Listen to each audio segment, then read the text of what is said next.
Okay.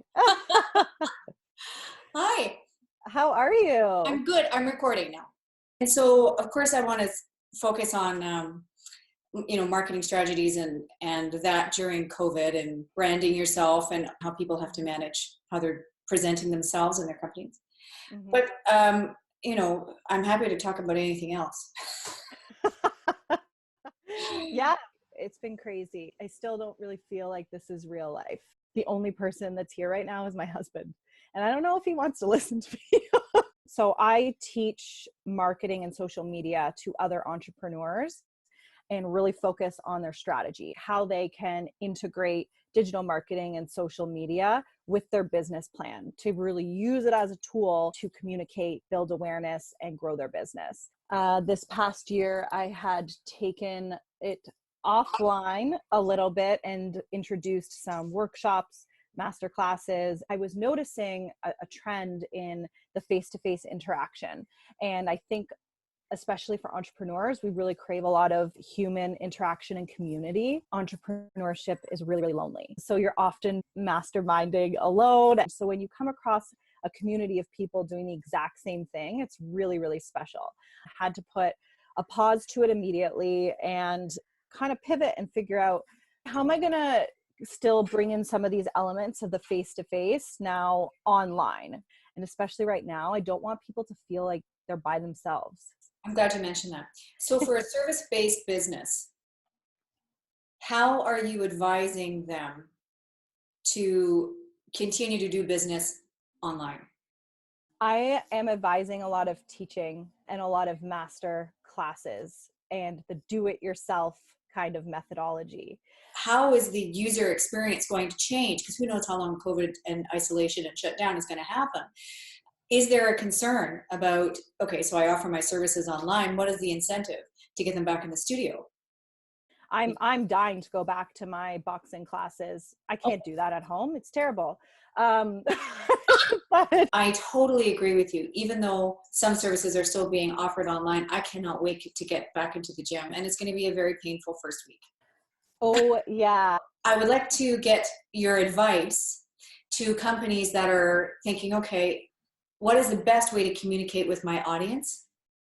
What is the best way to grow brand awareness during a time where, things are very different?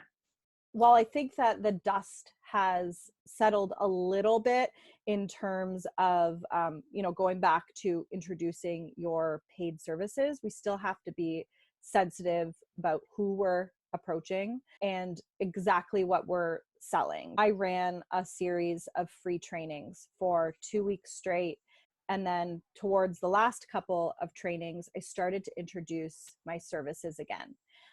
How I did that, though, through a very casual type of conversation, and I significantly reduced my prices. And I introduced a payment plan that went over the course of a few months, where I would normally not do that. As well, I let them know I'm open to kind of doing a handshake agreement, still offering this to you right now, and we can figure out payment later. And one thing that I'm loving, and I'm seeing a lot of pay as you can model, where you select $5 right now, $10, and then it goes into like a series of automatic payments that are stretched over a longer period of time. This idea of what do people need right now? Mm-hmm. What people needed 3 weeks ago is maybe a little bit different. People are now looking for that solution. Like they want support. We really just need to meet people where they are. This goes back to like being sensitive and reading the room. If you're seeing that your service might not be one of those like essential type services right now, you got to pivot and you've got to figure a way of how you can be of value so that you can continue to speak to that audience that you have worked so hard to The nurture. entrepreneurs that are succeeding right now, what are they doing? They show up every single day, change their price models, cut the sales pitch, ask the question, how can I help you right now? This is such an extraordinary opportunity to connect on a new level. It absolutely is an opportunity to connect on a different level and to actually get to know who it is that you're speaking to so that you can further personalize their experience with your brand and your business.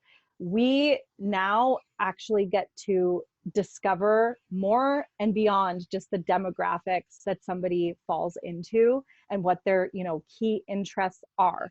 You actually get to see now how people experience things and what their actual user behavior is with certain platforms, how they're responding to social media, how they're maybe negatively responding to hard sales.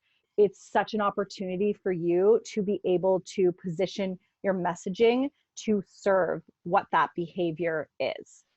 Yeah. There's a lot of people who are hesitant about TikTok.